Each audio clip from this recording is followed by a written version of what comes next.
صلی اللہ علیہ وسلم کی محبت میں یہ بندہ سر سے لے کر پیر تک اتنا ڈوبا ہے کہ سنت شریعت کو ایک لمحہ بھی چھوڑنا پسند نہیں کرتا۔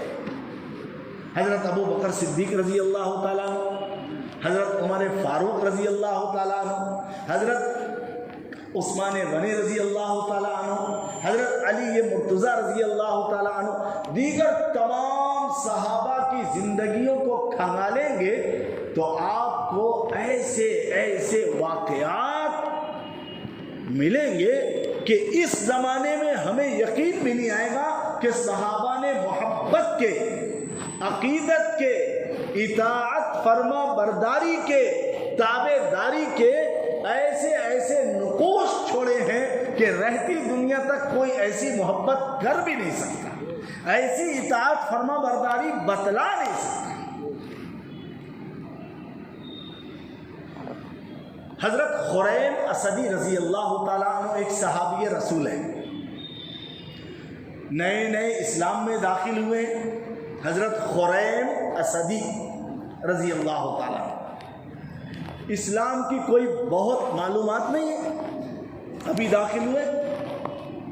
اللہ کے نبی صلی اللہ علیہ وسلم نے ایک مرتبہ ان کے متعلق دیگر صحابہ کو فرمایا، خریم کے اندر بہت ساری خوبیاں ہیں لیکن اس کے بال بہت بڑے ہیں اور اس کی ازار، لنگی، تہبند وہ ٹخنے سے نیچے لٹکتے رہتے۔ کیا مطلب؟ خریم کے اندر بہت خوبیاں، بہت کمال، بہت اچھائیاں، لیکن یہ دو خرابیاں اس کو داغدار بناتی ہیں، یہ مطلب۔ صحابہ نے سنا، ایک صحابی نے جا کے حضرت خریم اسدی رضی اللہ تعالیٰ عنہ جو ابھی ابھی اسلام میں داخل ہوئے، کہا کہ تیرے متعلق اللہ کے نبی کی یہ منشا ہے کہ تو بہت اچھا آدمی ہے لیکن تیرے بال بولے بہت بڑے بڑے ہیں۔ اس کا مطلب اللہ کے نبی کو ایسے بال پسند نہیں، اور تیری لنگی، ازار، تہبند وہ ٹخنے کے نیچے لٹکتی ہے، یہ اللہ کے نبی کو پسند۔ جیسے ہی سنا ہے کہ میرے آقا نے یہ فرمایا ہے میرے متعلق،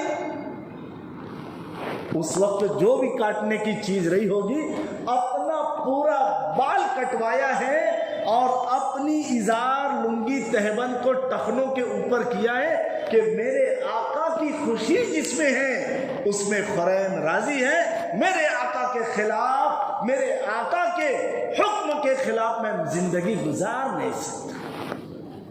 تو اللہ کے نبی نے کیا فرمایا معلوم ہے؟ میں خریم سے ہوں اور خریم مجھ سے ہے۔ کتنی بڑی شہادت ملی ہے، کتنی بڑی سعادت ملی ہے، کتنا بڑا تمغہ امتیاز ملا ہے کہ رہتی دنیا تک خریم کا نام ایسے لیا جائے گا کہ اللہ کے نبی کی اطاعت کی ہے، محبت ٹپکتی ہوئی معلوم ہو رہی ہے، محبت ٹپکتی ہوئی، اطاعت ٹپکتی ہوئی اور فرما برداری جھلکتی ہوئی نظر آ رہی۔ اور اعزاز کیا ملا ہے؟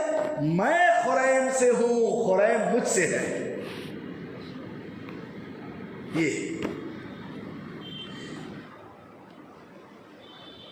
اور ایک صحابی ہے حضرت جلیبیب رضی اللہ تعالیٰ عنہ، حضرت جلیبیب رضی اللہ تعالیٰ عنہ۔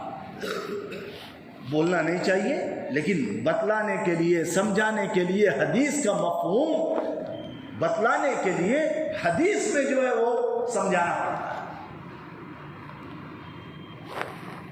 رنگ کالا، ہونٹ چوڑا اور دیگر تمام چیزیں اب آپ سمجھ لیجیے۔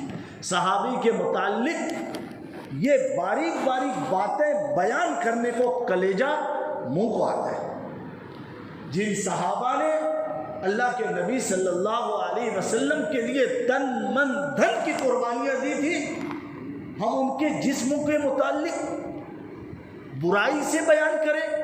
نہیں، حضرت جلیبیب رضی اللہ تعالی عنہ سے اللہ کے نبی صلی اللہ علیہ وسلم نے کہا جلیبیب کیا شادی نہیں کر رہے ہیں؟ حضرت جلیبیب رضی اللہ تعالی عنہ کا نہ مکان تھا، نہ کاروبار بزنس بیپار دھندا تھا، اور نہ کوئی ہائے فائے خوبصورت حسین و جمیل اور باکمال تھے۔ کہا یا نبی اللہ مجھ سے کون شادی کرے گا؟ کیا کہا ہے؟ یا نبی اللہ مجھ سے کون شادی کرے گا؟ اللہ کے نبی صلی اللہ علیہ وسلم نے فرمایا جلیبیب جاؤ اس انصاری صحابی کے گھر اور میرا نام لے کر کہنا کہ محمد صلی اللہ علیہ وسلم نے بھیجا ہے، آپ کے گھر جو بچی ہے اس کا رشتہ مجھ سے کرانا ہے۔ حضرت جلیبیب رضی اللہ تعالی عنہ اس انصاری صحابی کے گھر گئے، پیارے آقا صلی اللہ علیہ وسلم کا فرمان سنایا ہے۔ حضرت جلیبیب کے متعلق لوگ جانتے تھے کہ جلیبیب کے پاس نہ مکان ہے، نہ بزنس ہے، نہ کاروبار ہے، نہ روپیہ پیسہ ہے، نہ شکل صورت بہت،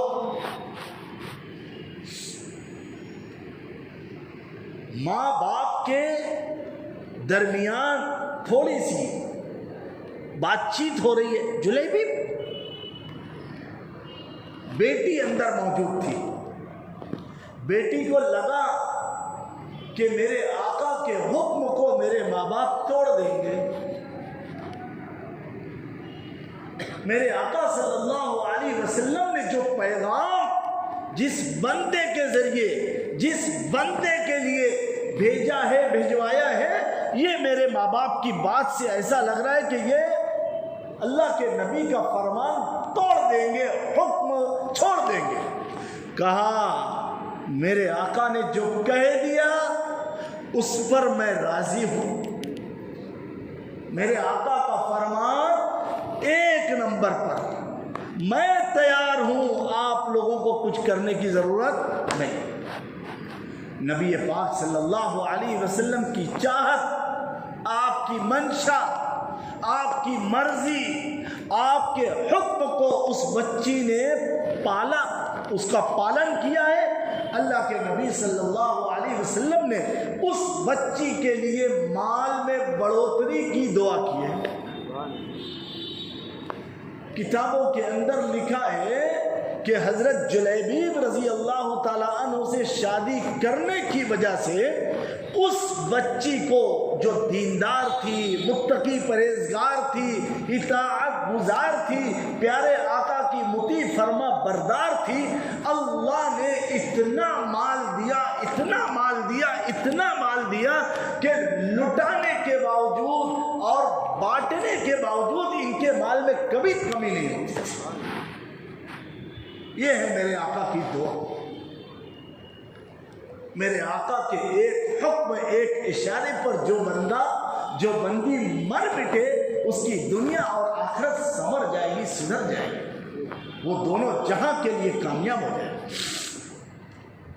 آج ہم کہاں جا رہے ہیں؟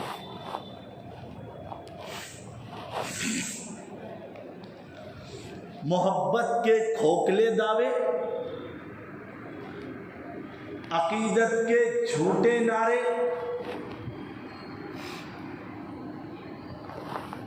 ماہ ربیع الاول آتا ہے، بہت ساری چیزیں ہم کو دیکھنے سننے کو ملتی ہیں، لیکن جو لوگ ایسا کرتے ہیں ان کی زندگیاں کھنگالے، سنت شریعت سے کوسو، سنت شریعت کا کہیں پالن نہیں، پیارے آقا صلی اللہ علیہ وسلم کی کہیں اتباع نہیں۔ میں آپ کو ایک چھوٹا سا واقعہ بتلاتا ہوں۔ ہمارے ملک بھارت کے ایک مشہور عالم دین جو دارالعلوم دیوبند کے اندر استاد تھے، مولانا ظفر احمد عثمانی رحمۃ اللہ علیہ، ایک مرتبہ حج کے لیے عمرہ کے لیے گئے، مدینہ منورہ کے اندر قیام تھا۔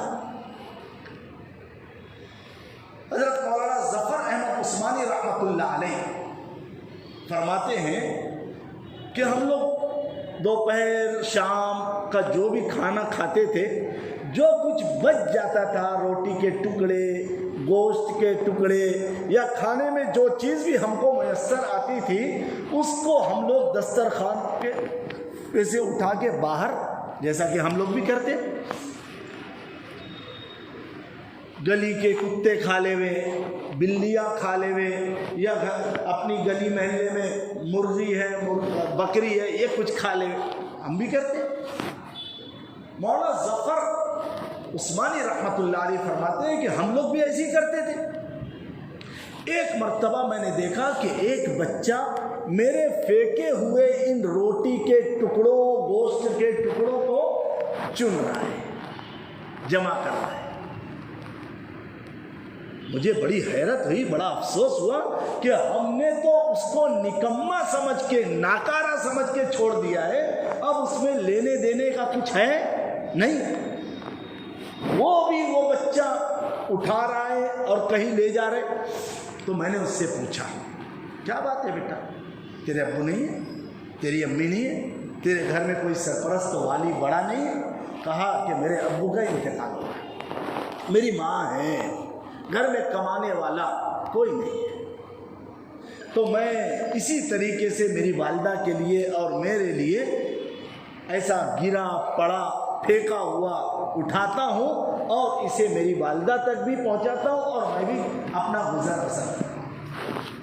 حضرت مولانا ظفر عثمانی رحمۃ اللہ علیہ نے اس بچے کو کہا، بیٹا تیری یہ غربت، تیری یہ پرابلم، پریشانی میں دور کر دوں، ایسا کر تو ہمارے ملک بھارت چل، وہاں مدرسہ ہے، اس مدرسے میں رہنا، دین کا علم سیکھنا، دین کا علم سیکھنا، وہاں تیرے کھانے پینے اوڑھنے پہننے کا سب انتظام ہو جائے گا، تو چل۔ کہا کہ ٹھیک ہے چلوں گا۔ بات ہوئی، ایک مرتبہ حضرت مولانا ظفر عثمانی رحمۃ اللہ علیہ روضہ اطہر کے پاس سے گزر رہے ہیں، پیارے آقا صلی اللہ علیہ وسلم جہاں آرام فرما ہے، دیکھا کہ وہی بچہ وہاں کھڑا ہے۔ کہا بیٹا اب وقت قریب آ چکا ہے، اب ہم لوگوں کو چلنا ہے نا، آپ تیار؟ کہا کہ حضرت ایک بات بتلا دیجئے کہ وہاں آپ نے میرے کھانے پینے، اٹھنے بیٹھنے، رہنے سہنے، اوڑھنے پہننے کا بہت انتظام بتا دیا ہے، لیکن ذرا مجھے یہ بھی تو بتا دو کہ یہ میرے آقا کا جو روضہ ہے، یہ روضہ بھی وہاں ملے گا ہندوستان میں؟ یہ میرے آقا کا جو روضہ ہے جس پر میں روزانہ آ کر درود و سلام بھیجتا ہوں، میرے آقا کے پاس آ کر میں اپنے بہت سارے ارمانوں کو پورا کرتا ہوں، کیا میرے آقا کا وہاں پر بھی ایسا روضہ ملے گا آپ کے ملک بھارت میں؟ حضرت مولانا ظفر عثمانی رحمۃ اللہ علیہ فرماتے ہیں کہ میری آنکھوں سے نہ تھمنے والا آنسو جاری ہوتے کہ مدینہ کے اندر رہنے والا ایک نابالغ چھوٹا بچہ بھی وہ محبت رسول اور عشق رسول سے اتنا سر سے لے کر پیر تک ڈوبا ہے اور ہم لوگ ناآشنا ہیں۔ کہا بیٹا جو چیز تمہیں مدینہ میں میسر ہے وہ ہم کو میسر نہیں، اسی لیے تو ہندوستان سے مدینہ ہم روضہ اطہر پر آ کر حاضری دیتے ہیں اور پیارے آقا کے اوپر درود و سلام بھیجتے ہیں۔ کہا کہ حضرت جب یہ چیز آپ کے یہاں میسر نہیں ہے، مجھے یہ فقیری، میری یہ غریبی میں برداشت کر لوں گا، لیکن میرے آقا کے در سے میں کبھی بھی چھوڑنے اور چھوڑنے والا۔ میرے پیاروں، میرے عزیزوں، میرے بزرگوں، دوستوں، ایک ننھے سے بچے کے اندر آقا کی محبت اتنی ہے، کیا ہمارے آپ کے دل میں بھی آقا کی محبت اتنی رچی اور بسی ہے؟ اس لیے ہمیں ہر وقت پیارے آقا صلی اللہ علیہ وسلم کے اوپر اس مہینے میں خاص طور سے زیادہ درود پاک پڑھ کر دیں۔ اور دوسری چیز، نبی پاک صلی اللہ علیہ وسلم کی سنتوں سے حد درجہ محبت کرنا ہے۔ جتنی سنت سے محبت ہوگی، جتنی سنت ہماری زندگی میں ہوگی، اتنی پیارے آقا صلی اللہ علیہ وسلم سے سچی پکی محبت اور عقیدت پیدا ہوگی، اور جس سے محبت ہوتی ہے اس کی ہر بات اسے اطاعت پر، تابع داری پر، فرما برداری پر لا کر کھڑے۔ اس لیے سب کریں گے انشاءاللہ۔ اللہ رب العزت کہنے سننے سے زیادہ عمل کی توفیق نصیب فرمائے۔ وآخر دعوانا الحمد للہ رب العالمین۔